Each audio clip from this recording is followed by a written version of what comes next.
ওআইসির অন্তর্ভুক্ত ফিকহ একাডেমির গুরুত্বপূর্ণ সদস্য, দেশের প্রবীণ আলেমে দ্বীন, মুফতি ও মুহাদ্দিস হযরতুল আল্লাম মুফতি মিজানুর রহমান সাঈদ দামাত বারাকাতুহুম।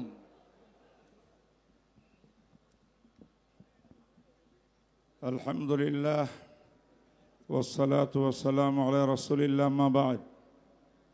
আউযু বিল্লাহি মিনাশ শাইতানির রাজীম। বিসমিল্লাহির রহমানির রহিম।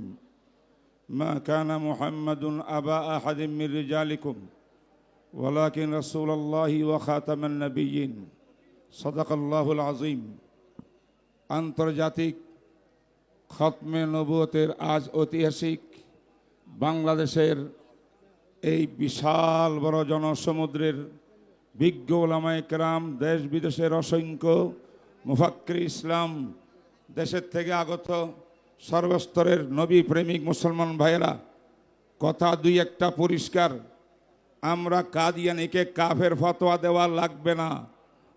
আল্লামা কাশ্মীরির রহমতুল্লাহ আলাইয়ের যুগ থেকে বিশ্বের অনেক দেশে কাফের ফতোয়া পেয়ে গেছে। সমস্ত উম্মত ঐক্যবদ্ধ, সে কাফের। নতুন করে এই ফতোয়ার দরকার নাই।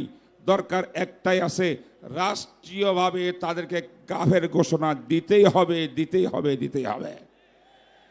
বন্ধুরা আমার, এর জন্য বাংলাদেশের কথা একটাই, আল্লাহ পাকের তাওহীদের মধ্যে যেমন কোনো শিরিক নাই, শরিক নাই, মুহাম্মদুর রাসূলের খতমে নবুয়তের মধ্যে কেউ শরিক হইতে পারে না।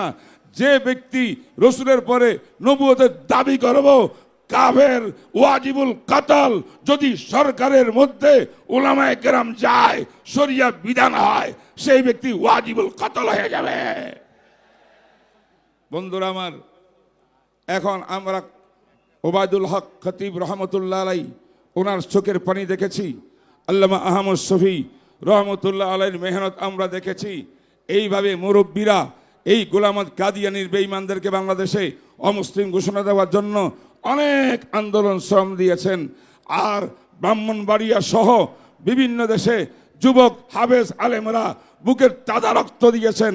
আজকে আমরা শেষ কথা বলতে চাই, এই সম্মেলন থেকে আর আমরা রক্ত দিতে চাই না। যদি বর্তমান সরকার, আগামী আগত সরকার রক্ত ছাড়া আজকের সমাবেশের প্রতি শ্রদ্ধা দেখায়া আগামীতে কাদিয়ানি বেঈমানদেরকে অমুসলিম ঘোষণা দিয়া দেয়, ভালো কথা। যদি না দেয়, ইয়ামামার জিহাদে 1200 সাহাবায়ে কেরাম রক্ত দিয়েছেন। প্রয়োজনে 12 লক্ষ যুবক বাংলাদেশে রক্ত দিবে ইনশাআল্লাহ। রাজি আছেন কিনা বলেন? আল্লাহ তৌফিক দান করুক। আজকের আমাদের এই সম্মেলনকে কবুল করুক। আমাদের পীর সাহেব ওলামায়ে কেরামকে কবুল করুক। সর্বশেষ আমার একটা ঘোষণা, আমার ওস্তাদ, কোটি কোটি মানুষের রাহবর, জাস্টিস আল্লামা তাকি উসমানী, যিনি তামাম বিশ্বের ভিতরে প্রভাবশালী ব্যক্তিত্বের মধ্যে 2 নম্বরে আসেন বিশ্বে, উনি আসতে পারেন নাই। দাওয়াত দিয়েছিলেন আমাদের ওলামায়ে কেরাম, দায়িত্বশীলরা গিয়ে হযরতের সাহেবজাদা ডাক্তার ইমরান আশরাফ উসমানী, যিনি দাউলুম করাচির নায়েবে সদর, নায়েবে মুহতামিমে সানি, জোবায়ের আহমদ উসমানী নায়েবে মুহতামিমে আউয়াল, ওনাকে পাঠাইছেন। আজ মঞ্চে তিনি উপস্থিত আছেন। তিনি বিশ্বের একজন ইসলামী ফাইন্যান্স, ব্যাংকিং, অর্থনীতির উপরে বিরাট বড় পারদর্শী ব্যক্তিত্ব, দাউলুম করাচির মুহাদ্দিস। তিনি ইনশাআল্লাহ বয়ান করবেন, এখন বক্তব্য দিবেন আল্লামা তাকি উসমানী সাহেবের পক্ষ থেকে। তিনি হলেন ডাক্তার আল্লামা ইমরান আশরাফ উসমানী।